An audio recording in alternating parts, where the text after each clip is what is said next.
આ બે પિસ્ટન ક્યાં ખોવાઈ ગયા છે નથી ખબર પડતી. ઓ આસિફભાઈ નૂર ગેરેજ ના માલિક એમ હે?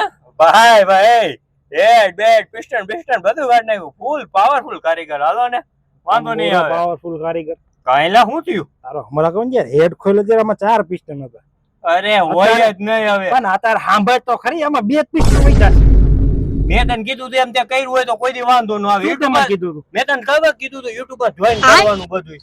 હા એલા ઈ સાચી વાત છે. કીધું તું ને? કીધું જ તે. તે જોયું તું? ના હવે કઈ એમ કરતા હોય તો કાકા. તે શું કર્યું YouTube માં જોઈને? જો હું અત્યારે ઓલા માજી રહ્યા ને હા એનું ઓપરેશન YouTube માં જોઈન કરીને એમાં પાછું મસ્તનું છેલ્લે કીધું જેટલું વધે ને હા એટલું જબલું કરીને કરવા જાવ. માજીનું ઓપરેશન કર્યું ને તો કિડની વેઇટ જબલું કરીને જો જાવ જ છું. એટલે આ ટોપા કોક ને મારી નાખીશ તું. તારો હમણાં કહું ને એક કિડની ઉપર જીવે કે કોઈ? હા ઈ કે હું જીવી જઈશ તો કઈ વાંધો નહીં. તો લગભગ આ તારા બાપાને પેઢી ઉડાડી છે પાકું લાગે એમ. ના નો ઉઠે. હું કઈ સ્કૂલ માં ભણ્યો હી તને ખબર? કઈ સ્કૂલમાં? મોદી સાહેબ ની સ્કૂલ માં. કોઈ કિડની જ કાઢે બીજું કઈ ન કરે. હા પોતા મોદી સાહેબ ને ફોન કરશે મને. જા જલ્દી પોગે જા. ટોપા વાવા નવા કેટલાક છે એને મને કોને ડોક્ટર બનાવી દીધા એને ખબર પડતી આને.